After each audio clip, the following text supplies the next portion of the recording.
Y voy a compartirles. Y ahora sí. Ya.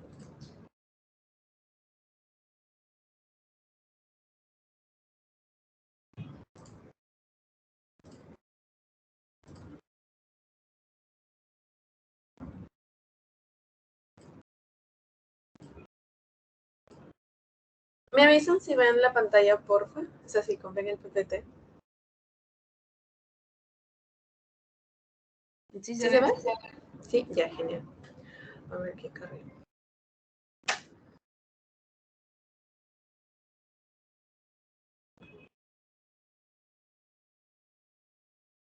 Y ahora sí.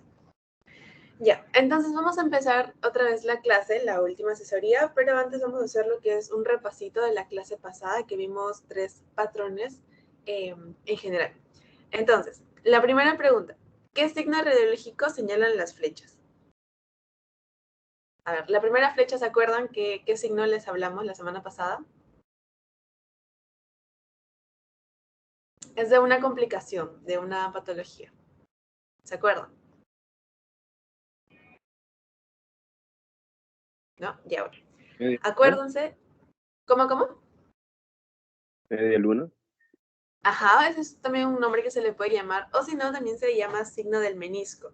Acuérdense que junto con otro más, van a ser signos enfocados o dirigidos a alguna complicación que tenga un quiste diatídico. Entonces, lo que vemos acá es un quiste diatídico que tiene una complicación llamada en signo del menisco, o también se le puede denominar signo de la media luna. Y este otro de acá, ¿cómo se llama este signo? ¿Se acuerdan? ¿De camalote? Ajá, perfecto, muy bien. Este es el signo del camalote. ¿Qué nos indicaba este signo? De igual forma es una complicación del quiste diatídico, pero es cuando hay una ruptura de lo que son las membranas justamente de la pared de este quiste. ¿Y cómo lo van a diferenciar? Porque al momento de que se rompen las membranas ingresa aire.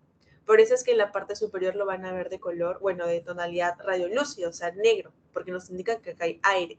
Y toda la membrana que estaba en esta zona va a pasar a la parte inferior y da como que esa silueta de charquito, algo así, que se va a llamar signo del camalote. Acuérdense, son 2 complicaciones del quiste diatídico. Siguiente pregunta. ¿Qué signos radiológicos podemos ver en un patrón alveolar? Hablamos técnicamente de 4 signos radiológicos. ¿Se acuerdan cuáles eran?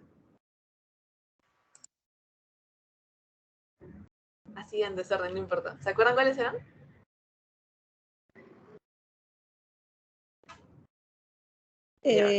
Uso. La forma algodonosa. Ya, ese es uno. ¿Bordes imprecisos? Ya, bordes imprecisos. Otro. El broncograma, el alveolograma. Ajá, ambos, el broncograma La aéreo y el alveolograma aéreo. desviación del mediastino, me parece. Ya, también podría ser. Y hay uno muy característico. ¿Cómo se ve? ¿Radio opaco o radio lúcido? Radio opaco. Ajá, perfecto, muy bien, chicos. Esos son los signos cuando les pidan o describir, digamos, un patrón alveolar y les ponen esta radiografía. Lo primero que tienen que ver es cómo se ve. Si es blanco o negro, diciéndolo de manera coloquial, ¿no? Pero si hablamos de radiografía, sería primero una radiopacidad micronodular peribronquial, o sea, que está alrededor de todos los bronquios. La segunda característica, muy bien lo mencionaron, lo que era el broncograma aéreo y el alveolograma, que era aire anormal en el espacio de los bronquios alrededor de todo lo que era la patología.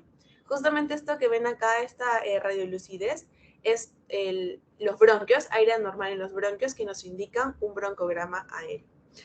Luego hablamos de los bordes imprecisos, ¿no? Que no eran tan definidos y obviamente el aspecto algodonoso, Y hablamos de 3 distribuciones, una que era global, otra que era difusa, que era en ambos campos pulmonares, y otra que era la generalizada, que era como el signo de mariposa. Siguiente.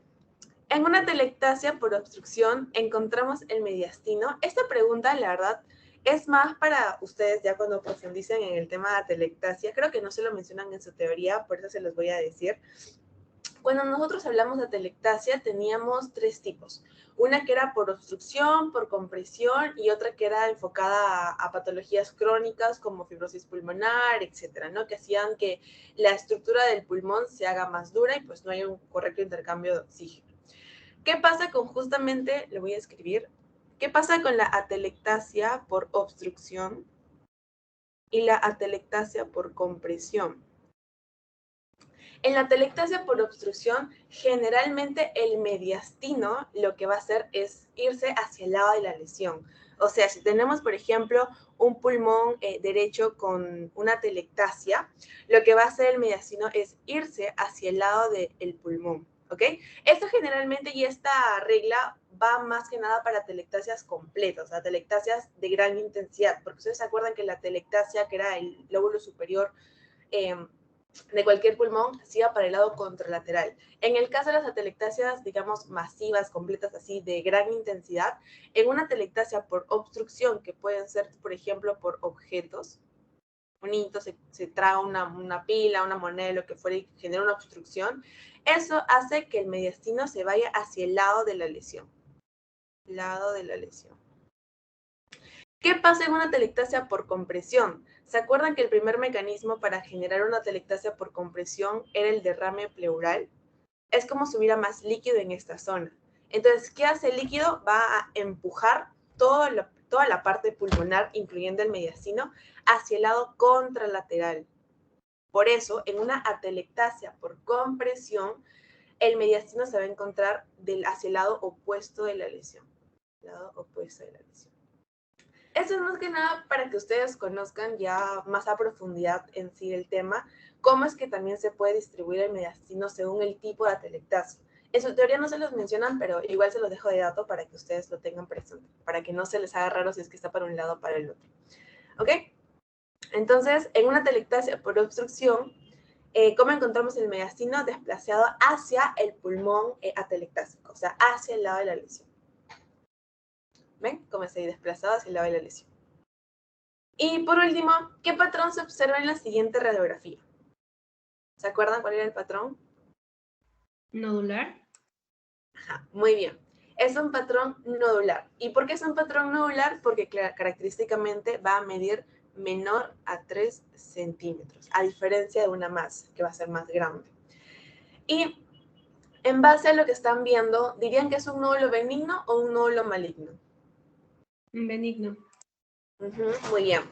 Acuérdense que los nódulos, tanto benignos como malignos, van a tener características. Y en el caso del benigno es más fácil reconocerlo porque van a ver una estructura redondeada, ovalada, con bordes lisos, con bordes regulares, una radiopacidad no tan intensa como sí lo van a ver en un nódulo maligno. Y bueno, en la historia clínica les pueden poner que es un crecimiento lento, ¿no? Le han tomado una radiografía hoy día, le han tomado una radiografía unos meses después y no han visto gran diferencia en el tamaño, a comparación de un no maligno que sí va a ser un crecimiento bastante agresivo, bastante rápido, y los bordes van a estar comúnmente espiculados, o sea, como si fueran espinitas. Bien, entonces con esto ya abarcaríamos lo que es el patrón alveolar, atelectásico y nodular de masa, y hoy nos toca hablar sobre los últimos dos patrones, que justamente es el patrón pleural y el patrón destructivo. Entonces, vamos a empezar con lo que es el patrón pleural. Como ustedes han visto, todos los patrones y sus nombrecitos a su nombre y apellido siempre nos va a indicar el lugar de la lesión. En el caso del patrón alveolar, la lesión estaba a nivel de los alvéolos. En el caso del patrón intersticial, la patología estaba a nivel del intersticio. En el caso de un patrón pleural, va a ser igual. Va a encontrarse una afección a nivel de la pleura. Ustedes por anatomía saben que el pulmón va a tener dos pleuras. Una pleura parietal, que va a estar más para afuera, y una pleura visceral, que justamente va a estar más interna, que va a tocar, digamos, con los pulmones netamente. Entonces, entre pleura y pleura, tanto la parietal como la visceral, hay un espacio virtual que comúnmente y normalmente está vacío. O sea, está como que solamente ahí para poder mejorar lo que es la expansión, la inspiración y expiración de los pulmones. ¿Qué pasa cuando ese espacio virtual empieza a tener algún tipo de líquido, sustancia, aire, por ejemplo, o lo que fuese? Ese espacio virtual se convierte en un espacio real y ese espacio real da el patrón pleural. Entonces, ¿qué va a ser el patrón pleural? El patrón pleural es la presencia tanto del líquido, aire o hasta ambos en el espacio pleural.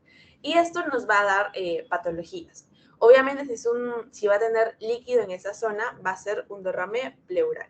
Si tenemos aire en esa zona, va a ser un neumotórax. Y si tenemos ambos, que vamos a ver que tiene una característica muy particular, vamos a tener lo que es el hidroneumotórax. Los métodos de estudio para justamente el patrón pleural van a ser múltiples, van a ser varios. Pero a la cabeza siempre tenemos el más fácil, el menos caro y el que todo el mundo usa, que es la radiografía de tórax. La radiografía de tórax es un estudio bastante útil para lo que es el patrón pleural, sobre todo la póster anterior y en algunos casos cuando, digamos, el derrame pleural no es tan significativo, la lateral nos ayuda mucho. La decúbito lateral nos ayuda bastante. La ecografía también es otro estudio importante y la tomografía también. Ojo que la tomografía nos ayuda para poder ver alteraciones estructurales. ¿Por qué? Porque en una radiografía, en una ecografía, lo que más va a resaltar es el líquido. En cambio, en una tomografía van a poder ver más que nada las estructuras del parénquima, las estructuras de toda esa parte, y lo van a poder describir mucho mejor que una radiografía o una eco. Entonces, empezamos primero con lo que es un derrame pleural. Como dijimos, el derrame pleural va a ser presencia de líquido en este espacio virtual. Y este derrame pleural cuando se presenta va a tener 4 características. Esto sí, pónganle un asterisco porque les pueden preguntar. Son 4 características fundamentales del derrame pleural en una radiografía. La primera, va a haber una obliteración de los senos costodiafragmáticos. ¿Se acuerdan cuáles eran los senos costodiafragmáticos? Eran la parte inferior de los pulmones, la que está acá, la que están acá. Entonces, va a haber una obliteración. ¿Qué es una obliteración? Un borramiento de esos senos costodiafragmáticos. ¿Por qué? Justamente por el líquido que se presenta en esa zona. Ahora, para que ustedes lo puedan ver en una radiografía, el líquido que tiene que presentar el paciente tiene que ser mayor a 200 o 250 cc de líquido. O sea, un derrame pleural considerable, ¿no? Para que ustedes lo puedan evidenciar en una radiografía. Otra característica, va a haber una elevación aparente del diafragma, ya sea uni o bilateral, dependiendo la intensidad de lo que es el derrame. Esta cosa de elevación aparente del diafragma lo van a ver en derrames que no son tan contundentes. O sea, por ejemplo, imaginen que todo el pulmón, el hemitórax derecho está lleno de líquido. No van a poder distinguirlo, por eso se dice que es aparente. Pero en derrames pleurales que son como que más tenues, que sí se logra ver tal vez un poco lo que es el diafragma, ahí sí van a poder ver una elevación sutil, ya sea de uno o de ambos lados. Otra característica es que va a haber un desplazamiento contralateral del mediastino y es justamente lo que se decía la telectasia por compresión. Cuando hay un derrame pleural es líquido en la zona que empuja todo hacia el lado contrario. Es por eso que el mediastino en un derrame pleural se va a encontrar contralateral hacia el lado de la lesión. Y por último tenemos la curva de Damoiseau, que es la curva característica de un derrame pleural. Entonces lo vemos en una imagen para que se les quede más claro. Esta es una típica imagen radiográfica de un derrame pleural. Y lo primero que van a reconocer es justamente esta curva, la curva de Damoiseau, entre el espacio que tiene aire y el espacio que tiene líquido. Miren cómo es la línea, es curva, por eso es curva de Damoiseau. Es el signo del derrame pleural. Otro signo, el borramiento de los senos costodiafragmáticos. Miren, acá no pueden distinguir esa parte, digamos, del parénquima pulmonar. Entonces, hay un borramiento de esta zona cuando hay un derrame pleural. Otro signo, por ejemplo, acá les dije que no se podía ver lo que es la elevación aparente del diafragma, pero también lo pueden describir. Y en este caso, como es un derrame solamente en la parte inferior, pues el mediastino está ligeramente tirando para el lado contrario, ¿no? Pero no es tanto, digamos, la silueta hacia el otro lado, sino que es como es algo no tan grave, no es tan completo, pues solamente lo tengan como ahí presente, ¿no? En esta otra imagen, por ejemplo, acá sí ya es un derrame. Si se dan cuenta del color, la radioopacidad que tiene es diferente al de acá. Este es como que más completo, en cambio acá es menos. Pero igual se puede ver lo que es la curva de Damoiseau. Miren cómo se ve esta curva. Se ve ligeramente a comparación de este seno costodiafragmático. Acá hay un borramiento del seno costodiafragmático. Acá hay una elevación ligeramente, miren cómo hay una elevación ligeramente de los hemidiafragmas. Y el mediastino se va a ir inclinando para el lado contrario, ¿no? Pero como son derrames pequeños, les digo, pues es muy tenue ese desplazamiento del mediastino. Ahora, cuando hay, digamos, un derrame pleural tenue, no es tan, digamos, completo, no es tan agresivo, no abarca todo el campo pulmonar, la radiografía en decúbito lateral, o sea, el paciente echado de costado, nos ayuda un montón. ¿Por qué? Porque acuérdense que el derrame pleural es líquido, y el líquido, así pongas al paciente de cabeza, se va a mover. Entonces, ¿por qué nos ayuda esta radiografía? Porque justamente cuando son derrames pequeños que se asientan en la parte inferior del hemidiafragma, al momento de voltear al paciente, este líquido va a voltear con el paciente, no se va a quedar abajo. Entonces nos va a dar esta silueta, esta imagen del pulmón arriba, y en la parte de abajo lo van a ver radioopaco, o sea que acá hay líquido. Compárenlo con esta zona de acá, que se ve radiolúcida, acá va a estar radioopaco. Entonces ahí van a poder sí clasificar, van a poder calificar lo que es el tema del derrame pleural. Por eso es la importancia de hacer una radiografía en decúbito lateral. ¿Okay? Solamente en pacientes que tengan derrames pleurales no tan masivos, como en el caso anterior, que sí se podía distinguir claramente. Acá otra vez, miren, es lo mismo. Es un paciente que lo tenemos en póster anterior. Vemos una ligera, por acá no se nota claramente lo que es la curva de Damoiseau. Hay como un cierto borramiento, hay tal vez un poco de elevación del diafragma, pero no se logra ver exactamente qué tan grave puede ser el derrame. Es por eso que voltean al paciente, lo echan, y acá sí se ve, ¿ven? Ven como el campo pulmonar acá es completo, y acá hay como un cachito nomás. Y todo esto se llena de líquido, porque se ve radioopaco. Esa es la importancia de la radiografía lateral. Ahora, eso es ya un repeticuá, para que se les quede claro, los signos radiológicos del derrame pleural van a ser 4, el seno costodiafragmático, la curva de concavidad superior, o también llamada curva de Damoiseau, el tema de los diafragmas que pueden comprometerse, y la radioopacidad que va a presentar. Ahora, otro estudio también que pueden ustedes utilizar para el derrame pleural es la ecografía. ¿Y por qué la ecografía va a ser el gol estándar de cualquier derrame pleural, sobre todo de los derrames pleurales pequeñísimos? Es porque nos va a permitir diagnosticar derrames pleurales mayor o igual a 5 milímetros. Una radiografía te pedía mínimo de 200 a 250 cc para que lo puedas ver en un estudio de imagen. Una ecografía no, una ecografía se conforma con menos, se conforma con 5 mililitros, ¿ok? Ya sea mayor o igual a 5 mililitros, una ecografía lo puede detectar fácilmente. Por eso es considerado el gold estándar para lo que son derrames pleurales, el diagnóstico de derrames pleurales. Y aparte, muy aparte del diagnóstico, también nos puede ayudar en dos cosas. Uno, la toracocentesis, que es un procedimiento sumamente delicado que tiene que ser con una guía ecográfica. Y dos, también nos ayuda mucho a poder diferenciar entre un exudado y un trasudado. Netamente, esas son las dos características que les ponen generalmente en su teoría, por si es que les preguntan, ¿no? Pero lo más importante de la ecografía, ¿cuál es el estándar? Porque nos permite detectar derrames pleurales mayor o igual a 5 mililitros. Ahora, ¿cómo se ve en una ecografía? Lo vamos a ver una zona, toda esta zona. ¿Se acuerdan que en la primera clase hablamos de dos signos dentro de la ecografía? Uno que era la sombra posterior y otra era el refuerzo posterior. En el caso de la sombra posterior era para masas. Si es líquido, todo esto que ven acá de blanco es el refuerzo posterior, que nos indica líquido en una ecografía. Entonces, todo lo que ven acá de blanco es el refuerzo posterior que rodea justamente todo el derrame pleural que se va a ver en la ecografía. Igual acá, miren, toda esa cosa blanquita que rodea el derrame pleural es el refuerzo posterior, ya que es el derrame pleural. Toda esa zona de acá. Ahí acá también, ¿ven? Cómo se dibuja claramente la línea blanca alrededor de todo el derrame pleural.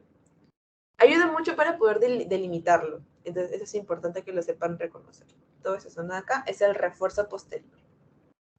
Y bueno, por último tenemos la tomografía, que la tomografía, como les dije, va a ser muy útil para, sobre todo, evaluar las anormalidades de la pleura. La radiografía nos ayudaba para diagnosticar derrame pleural. ¿En cuánto? 200 a 250. La ecografía nos ayudaba para derrame pleural, pero ¿para cuánto? Mayor o igual a 5 mililitros. La tomografía nos ayuda para ver anormalidades en la pleura. Nos permite evaluarlo mucho mejor, porque obviamente por su resolución y la toma de imagen y todas esas cosas, ¿no? Que ya ustedes saben. ¿Y qué va a detectar? Lesiones tanto del parénquima como extrapulmonares, porque no solamente ve el pulmón, también va a ver todo lo que son los vasos, el corazón, el esófago, la tráquea, toda esa zona de acá, ¿no? Entonces nos permite ver anormalidades en la pleura del parénquima y extrapulmonares. Y la utilidad, al igual que las otras, también nos ayuda para ver lo que es el flujo o líquido libre en el lugar, la magnitud también y dónde exactamente está localizado. ¿Ven? Toda esa parte de acá es lo que incluye el derrame pleural, que también se puede ver en una radiografía, en una eco, pero una tomografía nos da una vista más amplia exactamente de lo que es la pleura. Ahora, por último tenemos ya lo que es un derrame pleural masivo. Un derrame pleural masivo significa que va a ocupar ya todo lo que es un hemitórax, ya sea derecho o izquierdo, pero se va a ver así. Va a haber una intensa radioopacidad. Ya ni siquiera van a poder distinguir, no hay ni la curva de Damoiseau, ya no se distingue ni siquiera el pulmón, no se distinguen los mediastinos, no se distingue absolutamente nada. Entonces, la primera característica es que va a haber una radioopacidad. Eso quiere decir que hay una densidad agua que ocupa todo el hemitórax, ya sea derecho o izquierdo. Otro punto importante. En un derrame pleural masivo va a haber lo que es el aumento de los espacios intercostales. O sea, entre acá, acá, y acá y acá. Va a haber un aumento. ¿Por qué? Porque imagínense que fuera como un globo.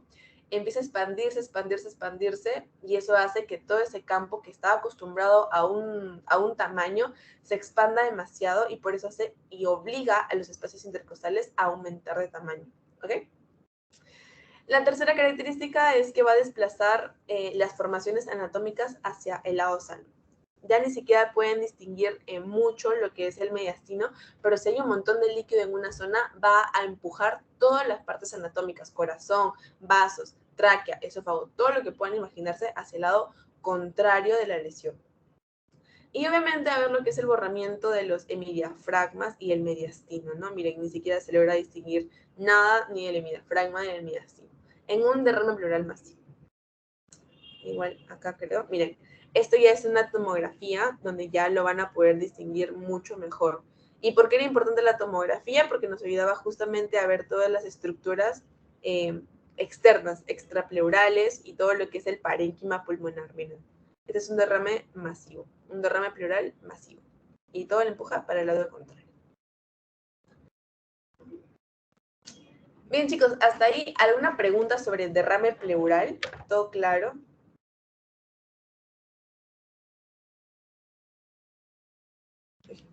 ¿Sí? ¿Todo claro? Ya, bueno. Sí, todo claro. Ya, genial, gracias. Entonces, ahora pasaremos a la segunda patología, que es el neumotórax. Y su nombre lo dice, neumotórax. Va a haber un ingreso de aire en la cavidad pleural. Y si ingresa aire, ya no lo vamos a ver radio opaco, lo vamos a ver radio lúcido. Radio lúcido. Ya. Entonces, esta radiolucidez o digamos, esta patología, este neumotórax, puede producirse de un momento a otro, en primer lugar. Y eso se le va a llamar espontáneo. Y este tipo espontáneo puede ser un neumotórax espontáneo primario o puede ser un neumotórax espontáneo secundario. Te voy a borrar acá para apuntar esto. Entonces, ¿cuál va a ser la diferencia entre uno u otro? Los espontáneos primarios van a ser aquellas causas que, digamos, son congénitas del paciente, o sea, se van a presentar, si son congénitas, cuando les hablan de cosas congénitas, es que son, digamos, del nacimiento, desde muy pequeños. Por eso la población acá va a ser diagnosticada o se va a presentar en edades muy tempranas, sobre todo entre los 20 a 40 años. ¿Ok? Espontáneo primario generalmente en edades jóvenes. Y lo más común que se puede presentar son bulas, son dadas a unas bulas, que vamos a ver más adelante, congénitas. ¿Ok? es una causa de que se produzca un neumotórax espontáneo primario. Otra cosa más, son más comunes en hombres. No se sabe por qué, pero son más comunes en hombres. Y algo más que me olvido, no, nada más. Y con respecto a las neumotórax espontáneos secundarios, cuando te hablan de secundario es que es a causa de una enfermedad previa que tenga el paciente. Por ende, si es una enfermedad previa que tiene que tener, tiene que ser dada en pacientes más adultos, más ancianos. Es por eso que, digamos, la media de edad más o menos es que sean mayor a 50 años. ¿Y cuáles van a ser las causas más comunes? Son todas las del cuadrito de acá. Un paciente que tenga, por ejemplo, EPOC, que es una enfermedad pulmonar obstructiva crónica, una fibrosis quística, asma bronquial de manera crónica o todo lo que ven acá, a causa de esa enfermedad se produce un neumotórax espontáneo secundario a la enfermedad que tenía el paciente previamente. Otra cosa que nos puede producir lo que es un neumotórax es de tipo traumático. Y esto puede ser abierto o cerrado. Eso lo van a ver en su clase ya, cuando lleguen a sexto más o menos. Ven clases sobre netamente lo que es heridas y contusiones y cosas así bien chéveres. Y les van a explicar más a fondo, pero para que tengan una idea, un trauma abierto es justamente el que ven acá. Generalmente se da en asaltos, en intentos de robo, en el cual en algunos casos hasta hay evisceraciones, que se logra sacar todo el intestino. Y ese, digamos, ese objeto que generalmente usan cuchillos, dagas o lo que fuese, a veces llega a perforar lo que es la parte de la pleura y genera un neumotórax. Entonces, a esas heridas que son traumas abiertas, también nos pueden causar un neumotórax. O también puede ser traumas cerrados, como este de acá, en el cual se le clava un cuchillo por la espalda o lo que fuese y traspasa todo, se llega a la pleura, hasta el pulmón, y también le genera un neumotórax. ¿Ok? Y por último tenemos también el de tipo iatrogénico, que cuando hablan de iatrogénico es cuando causas daño sin querer hacerlo. Y esto se puede dar muy comúnmente en la práctica clínica, por ejemplo, cuando se realiza una toracocentesis. Una toraco. A veces por una mala praxis, una mala técnica o por tal vez que nunca lo has hecho y lo haces sin supervisión, pues de casualidad te puedes pinchar el pulmón y generas un neumotórax. Entonces, eso también nos puede dar lo que es un neumotórax de tipo iatrogénico. Ahora, como hablamos de neumotórax, también es importante que ustedes conozcan un poco la clínica y sobre todo el examen físico, por si es que les ponen algún casito clínico sobre este tema. Entonces, ¿cómo va a ser un paciente con neumotórax? Va a ser un paciente que, en primer lugar, va a presentar un dolor pleurítico. Llega un paciente con dolor pleurítico, pero que cuando tú le dices, señor, respire o inspire y expire, el dolor va a incrementar. O sea, el dolor incrementa a la respiración. ¿Ok? Va a haber disnea, ustedes ya saben qué es disnea. Va a haber tos seca y en algunos casos, cuando el neumotórax es muy grave, puede haber hemoptisis. Generalmente estos síntomas se dan en neumotórax de gran complejidad, o sea, bastante agresivos. Pero, por ejemplo, en neumotórax pequeñitos, hasta a veces hay pacientes que pueden ser asintomáticos. Entonces, estos síntomas se presentan en neumotórax ya que abarcan más campos, casi como que la mitad, un poquito más del pulmón. Y en el examen físico, ustedes saben su INPA-PAS, que es la inspección. El paciente va a venir con taquipnia, porque obviamente le va a faltar el oxígeno, va a tener una disminución del intercambio de oxígeno y por lo tanto va a presentar taquipnia. Va a haber un hemitórax inmóvil. Y justamente este hemitórax inmóvil va a ser del hemitórax que tiene la lesión. En la palpación tenemos lo que es la amplexación abolida, porque es como que le quitaron, o sea, le pusieron RIP al pulmón. O sea, el pulmón ya no hace la función de pulmón, ya no hace intercambio óseo. Por lo tanto, ya no se va a mover, no va a haber ni vibración, ni amplexación, ni mover, no va a haber nada. Por eso todo lo que van a encontrar ahí es inmovilidad, a la amplexación abolida, vibraciones que usualmente deben estar ahí cuando presionan. Cuando dicen, por ejemplo, ferrocarril o 3 y eso que les van a enseñar a ustedes, esas vibraciones van a estar ausentes en el pulmón afectado. En la percusión, el murmullo también va a estar abolido, no va a haber. Y en la auscultación va a haber timpanismo, ¿no? Esto para que lo tengan claro por si es que les ponen algún caso clínico respecto al neumotórax. Ahora, ¿Cuáles van a ser los signos radiológicos del neumotórax? Al igual que el derrame pleural, van a tener 4 signos. El primero es que va a haber una área periférica de radiolucidez, ¿ok? ¿Qué era la radiolucidez? Se veía negro. ¿Ven acá? Miren. Acá hay como una línea. Es justamente, bueno, está más dentro por acá más o menos. Por acá. Eso es lo que se refiere al área periférica radiolúcida. ¿Ven cómo está acá todo esto? Como que esto estaría de acá. Y estaría de acá. Esto es lo que concierne al pulmón, al área radiolúcida, como que más negra, sin una trama en específico, ¿ok? Va a haber también lo que es el muñón pulmonar con borde nítido, es esto de acá.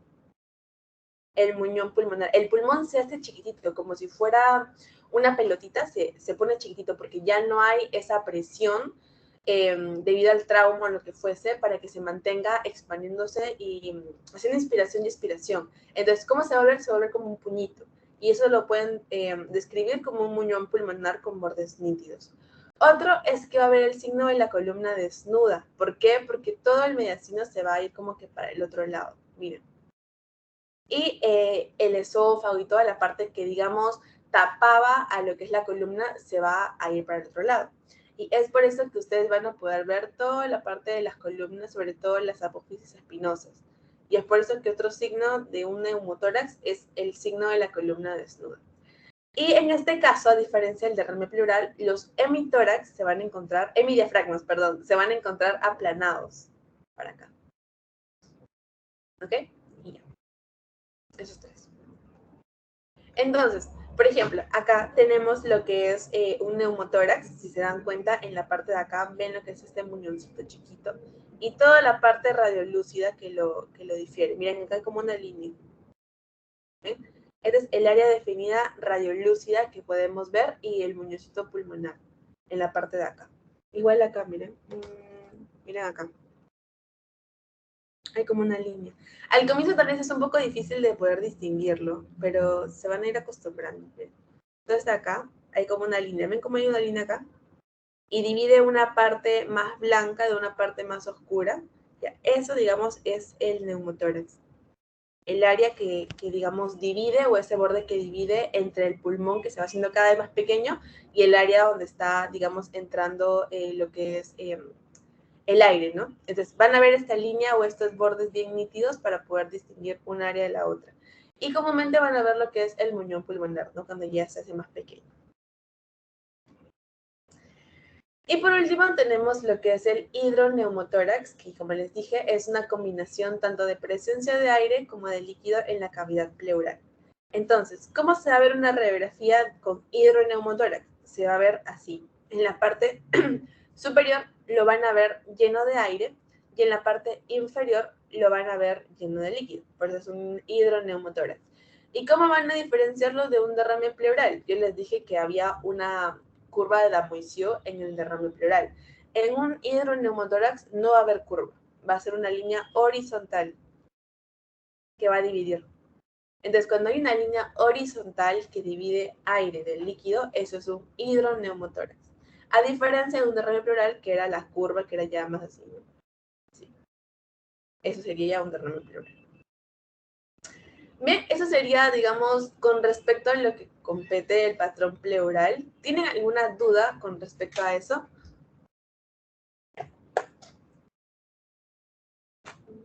La línea horizontal en el hidroneumotórax no tiene un nombre característico, ¿no? Solamente es una línea horizontal. Sí, solamente se le llama o nivel hidroaéreo horizontal, nada más. Voy a ponerle nivel hidroaéreo horizontal. Pero así se describe, nivel hidroaéreo, nada más. No tiene ningún signo ni nada. ¿Alguna otra pregunta, chicos? Ya. Entonces, ahora sí seguimos con el último patrón destructivo, que ya su nombre lo dice, es un patrón bien agresivo y ya se imaginarán que la tuberculosis acá estará a la cabeza porque es uno de los patrones más variables que podemos tener justamente con esta enfermedad. Entonces, ¿Qué va a ser el patrón destructivo? Un patrón destructivo va a ser la destrucción, su nombre lo dice, localizada de lo que es el parénquima pulmonar, ya sea que se puedan observar cavidades o bulas o neumatocele, perdón, cualquiera de esos tres, pero pueden haber vasos o no pueden haber vasos. En resumen, es la destrucción completa de todo lo que es el parénquima pulmonar, que lo van a ver sumamente así, sumamente agresivo. Y vamos a ver tipos, justamente son 3 tipos: bula, cavidades y el neumatocele, que competen a lo que es el patrón destructivo.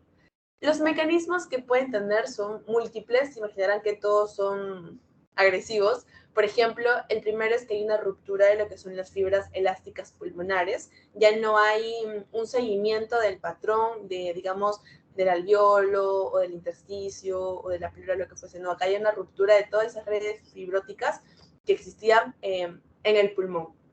En segundo, también puede ser dado por una oclusión vascular.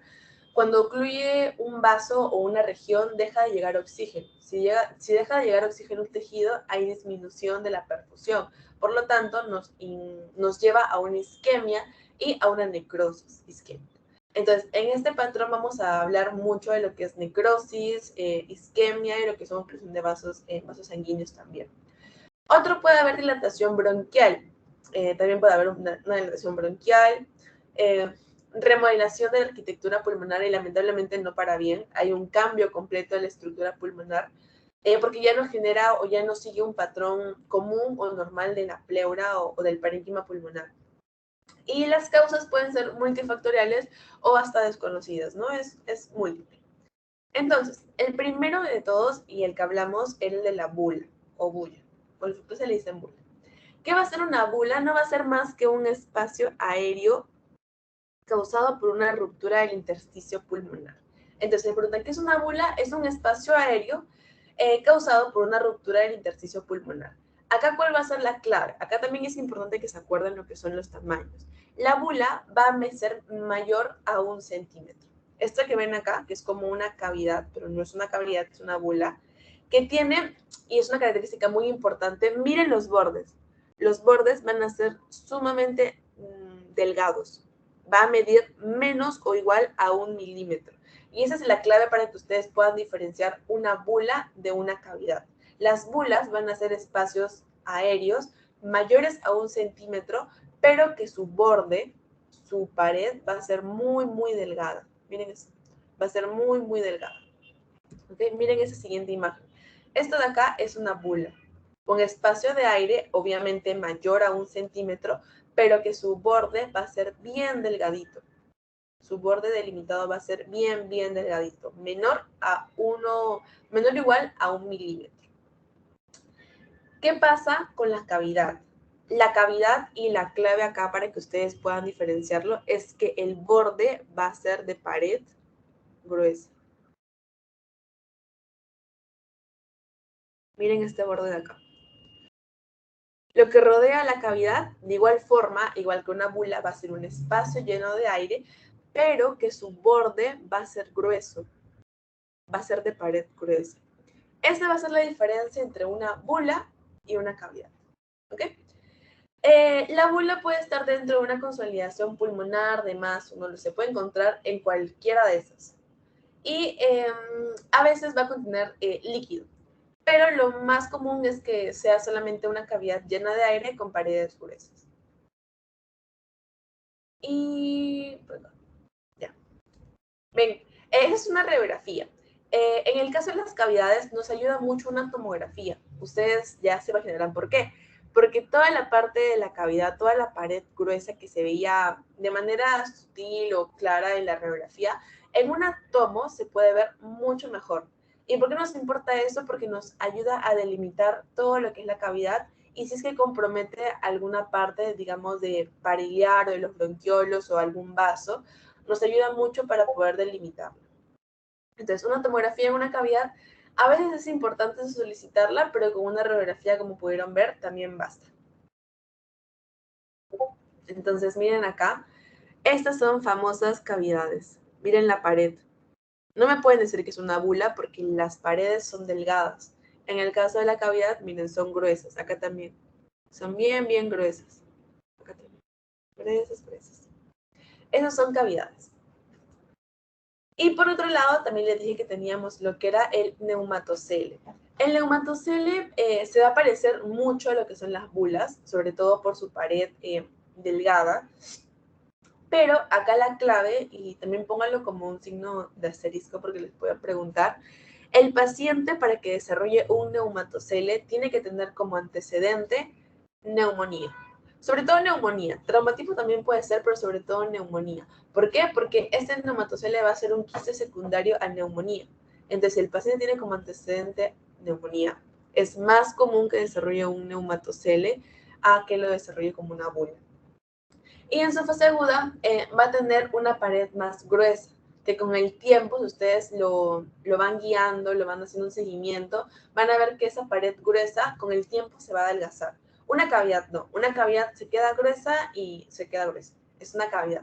Un neumatocele empieza grueso y se puede adelgazar con el tiempo. Y suelen ser transitorios, la verdad, no es que se quedan ahí. En algunos casos hasta se pueden resolver de manera espontánea. ¿Ok? Pero la clave acá es que tenga antecedente de neumonía. Ahora, dentro del patrón destructivo, como les comenté, a la cabeza iba a estar lo que es la tuberculosis pulmonar. ¿Y qué es la tuberculosis pulmonar? Esta va a ser una enfermedad infectocontagiosa que es curable. Algunos piensan que no es curable, pero el tratamiento es largo y de muchas pastillas, la verdad. Por eso es que a veces los pacientes no logran terminar el tratamiento porque es un constante ir a la posta a tomar medicamento y medicamento, pero es una enfermedad curable, crónica, de una presentación variable porque va a depender mucho si es que la tuberculosis va a ser primaria o va a ser secundaria o postprimaria. También depende mucho la edad del paciente, si es un niño, un adolescente, un inmunosuprimido, un viejito, una embarazada, lo que fuese. Y esta enfermedad, como ya saben, va a ser producida por lo que es el Mycobacterium tuberculosis. Entonces, esta enfermedad va a tener de 6 a 7 signos y síntomas característicos. La primera es que va a presentar una tos mayor a 15 días. En algunos pacientes va a presentar fiebre. Otro que puede presentar es fatiga o dolor de pecho al respirar. Puede presentar fatiga o un dolor de pecho al respirar, o un dolor pleurítico, ¿no? En algunos casos puede presentar lo que es sudoración nocturna, baja de peso. Acá creo que era la fatiga, chicos. Fatiga. Entonces, esos son como que los 6 o 7 signos y síntomas. En algunos casos, cuando ya la tuberculosis es más crónica, puede generar o puede dar hemoptisis. ¿Ok? Por esos 6 síntomas o signos también les pueden hacer sospechar de que el paciente presente tuberculosis pulmonar. A eso agregado los antecedentes, ¿no? Que también pueda tener. Entonces, para hablar netamente de radiología, vamos a poder dividirlos o clasificarlos si es que es una tuberculosis primaria o una tuberculosis postprimaria, también denominada secundaria. ¿Qué quiere decir una tuberculosis primaria? Su nombre lo dice, primaria, que por primera vez le va a dar o se ha contagiado por un Mycobacterium tuberculosis. ¿Y cuáles van a ser los más comunes aquí? Van a ser los lactantes y niños menores a 6 años. En esta población joven, bastante joven, es donde vamos a ver lo que es la tuberculosis primaria. Y vamos a presentar estos 3 tipos de patrones y enfermedades, tanto la linfadenopatía, la enfermedad del parénquima y enfermedad miliar, que es lo que vamos a hablar primero. Entonces, una linfadenopatía, como les dije, es más común, hasta un 96% que se dé en niños. ¿Y qué nos va a indicar la linfadenopatía? Es que habrá un aumento en el volumen de los ganglios iliares, paratraqueales, en todos los ganglios ciliares que podamos tener alrededor de lo que es el campo pulmonar. ¿Y qué nos va a indicar la linfadenopatía? Nos va a indicar que hay una infección activa. O sea, que ahorita se están reproduciendo los Mycobacterium, o sea, están ahí. Y eso se ve muy común en niños, ¿por qué? Porque el sistema inmune del niño es como que más alerta. es de primeras. Entonces ven algo extraño y van a empezar a querer, digamos, contrarrestarlo. Y como el Mycobacterium se va a ir de frente a lo que son los pulmones y específicamente a la parte de acá, por acá hay más oxígeno, va a empezar a alterar a los ganglios alrededor de toda esa zona. Y es por eso que los ganglios iliares, paratraqueales, subcarinales, de la ventana aorta pulmonar, se van a ver aumentados de tamaño, van a empezar a crecer. Y van a dar justamente este aspecto, ¿ven? Como si fuera alrededor de la zona pulmonar. Eso es con respecto a la linfadenopatía. Ahora, en la enfermedad parenquimal, vamos a ver que su nombre lo dice, va a afectar el parénquima. Y esto vamos a tener dos signos, dos aspectos muy importantes para que ustedes lo puedan reconocer. Cuando tenemos la tuberculosis, el Mycobacterium tuberculoso inicialmente le gusta, o sea, si es que vemos la anatomía de los pulmones y los bronquios, pues usualmente el Mycobacterium llega y se va al fondo, o sea, a la parte de las bases de los pulmones. Pero como es el Mycobacterium tuberculoso le encanta el oxígeno, va a ir migrando hacia la parte superior porque es la parte donde hay mayor cantidad de oxígeno. Entonces, cuando llega recién y se instala en el pulmón, va a empezar a formar pequeños focos cicatriciales que van a dar la forma de un tuberculoma. Ven acá. El tuberculoma va a ser esos focos, unos pequeños focos del parénquima pulmonar que van a verse como pequeñas cicatrices. Esa es la parte inicial cuando empieza lo que es el proceso infeccioso en el niño. ¿Qué pasa cuando, muy aparte de que generen estos focos infecciosos, como ya pasa el tiempo un poquito, empieza a producir activar lo que son los ganglios, este foco empieza a migrarse hacia la parte parahiliar y empieza a fibrosarse. Esa unión del complejo del tuberculoma con ¿cómo se llama? De este tuberculoma, cuando ya empieza a fibrosarse la parte central, forma lo que es el complejo de Ranke. Repeticua. Esto de acá, cuando ya se empieza a fibrosar, también se le denomina complejo de Wong. ¿Ok? El complejo de Wong va a ser una cicatriz fibrótica que vamos a encontrar en el pulmón, en cualquier zona, no importa si es arriba, abajo, en el medio, no importa. Solamente esta fibrosis es denominada complejo de Wong. Cuando esta fibrosis viene acompañada ya también de presencia en los ilios se ven comprometidos, estos dos se va a llamar complejo de Ranke. Cuando ya hay el complejo de Wong más los ilios fibróticos, eso es complejo de Ranke. Entonces, eso también lo pueden describir en algunos pacientes. Generalmente se produce en un 15% de pacientes que podemos encontrar el complejo de Wong calcificado y fibrótico, ¿no? Entonces, por ejemplo, en esta otra imagen se ve mucho más claro. Ya, miren, acá, donde señala la flecha blanca, hay un micropuntito. Es súper, súper chiquito. A eso de ahí se le denomina complejo de Wong. Uy. Ya. Eso de ahí, que solamente la calcificación, la fibrosis chiquita de ese circulito, se le denomina complejo de Wong. Pero cuando esto está unido ya a estas calcificaciones iliares, a eso se le denomina complejo de Ranke. Igual acá, miren, acá hay un montón de lo que son complejos de Wong. Complejos de Wong. Y cuando ya ven un compromiso parahiliar alrededor de los ilios, se le denomina complejo de Ranke. Si no tienen esta fibrosis, estos nódulos parahiliares fibrosados, y solo ven complejos de Wong, lo definen como un complejo de Wong. No hay ningún problema. Y bueno, por último teníamos también en este punto lo que era la tuberculosis miliar, que también lo hablamos en su momento, que tiene una diseminación hematógena del bacilo. Se va a esparcir por vía hematógena. Ya hablamos, ustedes ya conocen hasta el cansancio cómo es el patrón en una tomografía de tuberculosis miliar o el patrón miliar. Van a ser pequeños nódulos de 2 a 3 centímetros distribuidos de forma en ambos campos pulmonares, de manera difusa, van a ser uniformes, a predominio de los lóbulos inferiores. pero lo común acá es que van a ser nódulos de 2 a 3 centímetros, ¿ok? Y van a ser en ambos campos pulmonares, tanto en el derecho como en el izquierdo. Igual acá, miren. Mírenme, en una radiografía lo podemos ver como puntitos durante todo el campo pulmonar acá, y acá también.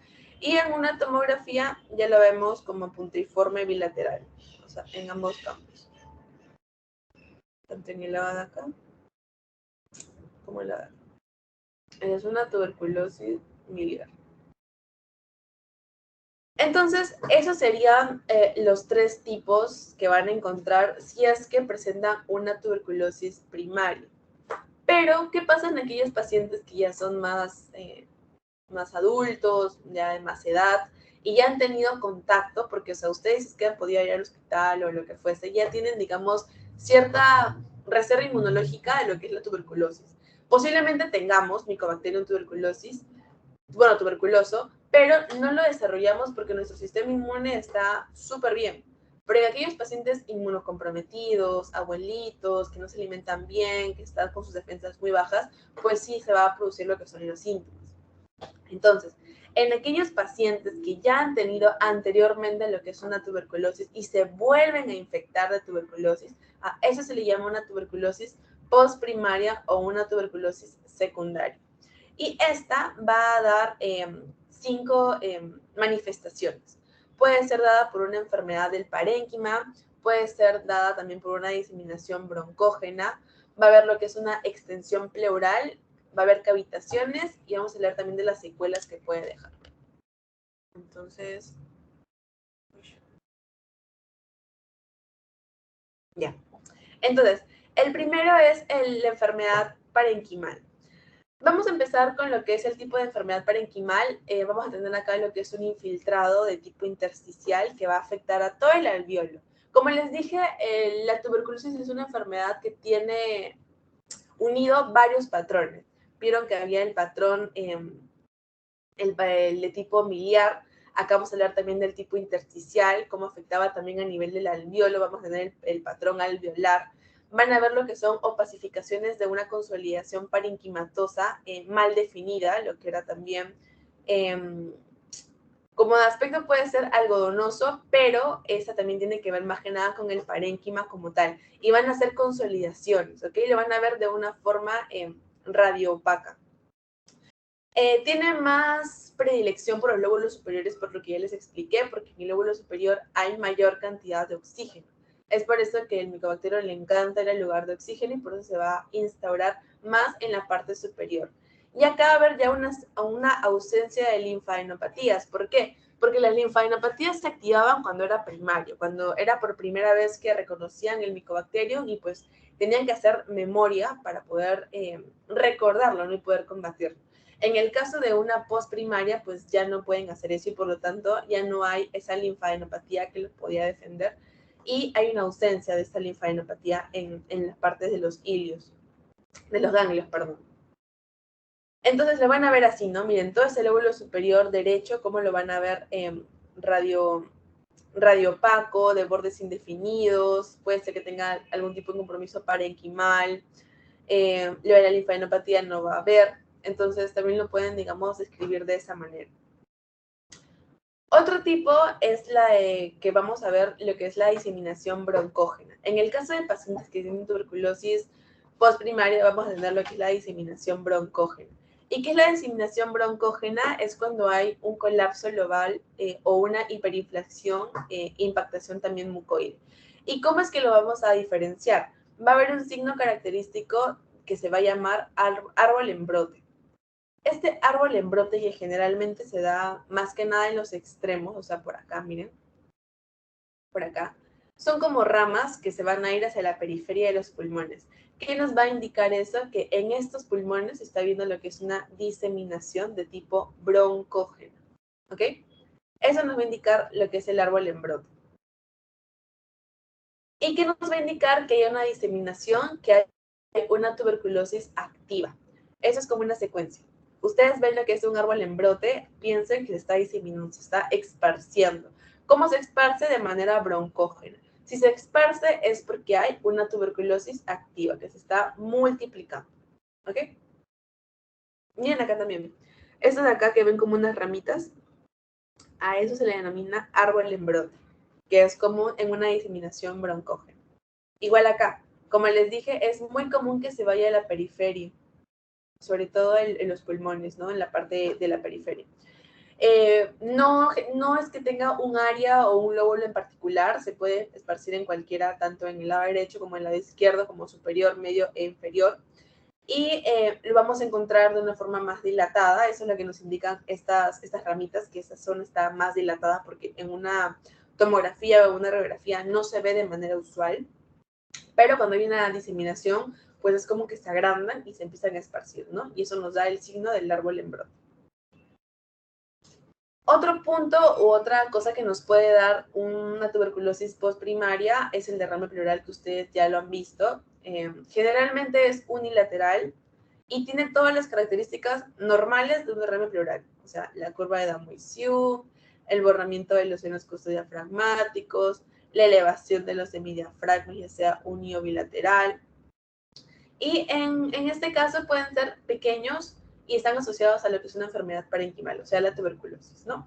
En algunos casos puede haber engrosamiento o calcificación después de, pero tampoco es tan común, ¿no? Es más que nada que tengan claros los signos de un derrame pleural normal, común y corriente. Otra cosa que van a ver en una tuberculosis postprimaria son las cavitaciones. Esto sí también pónganle como un asterisco porque son muy, muy comunes. Es una lesión muy característica de esta enfermedad y se da casi en el 50% de todos los pacientes que presentan tuberculosis. Segmentos más afectados van a ser los apicales, ya les expliqué por qué, miren, son así.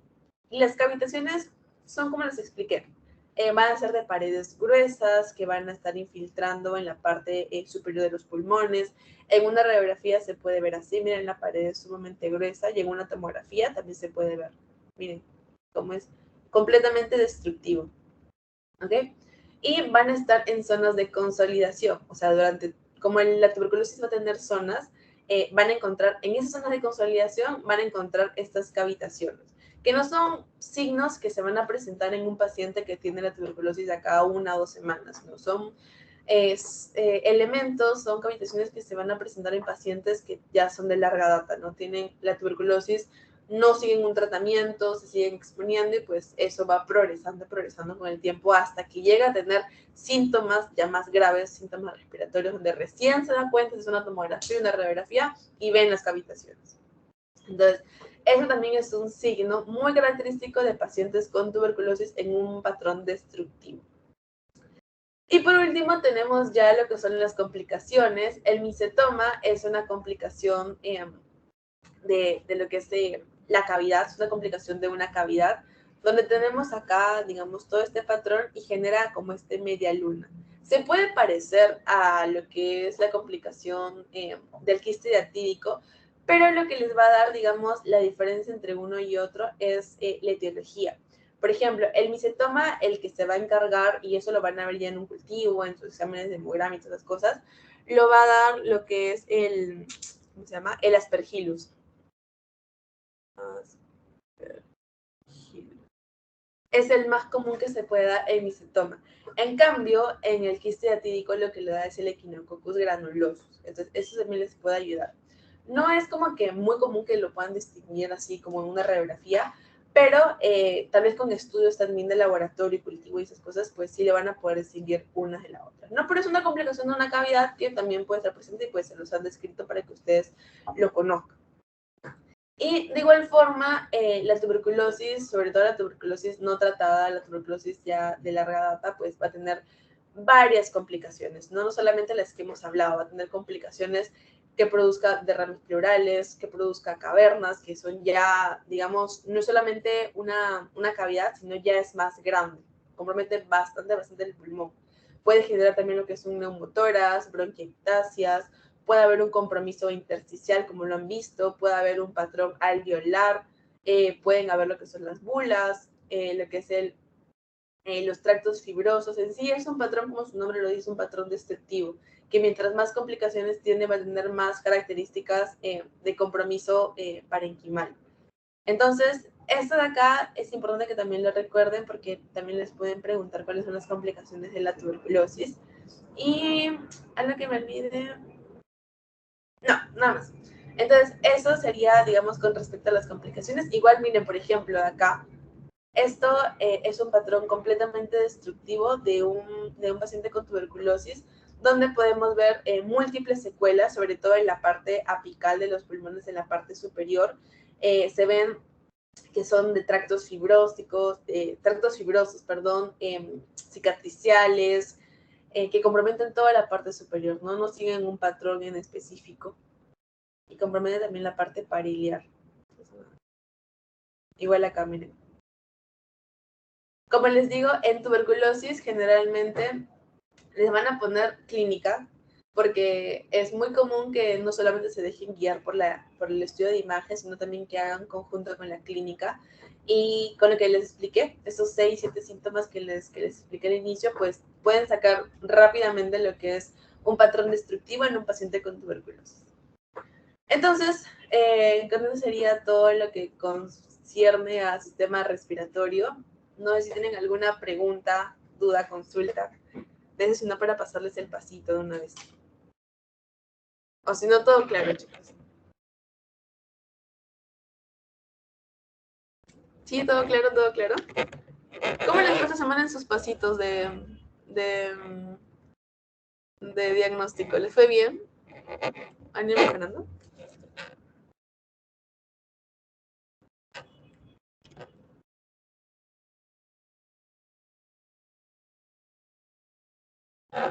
Chicos, sí me ven, ¿no?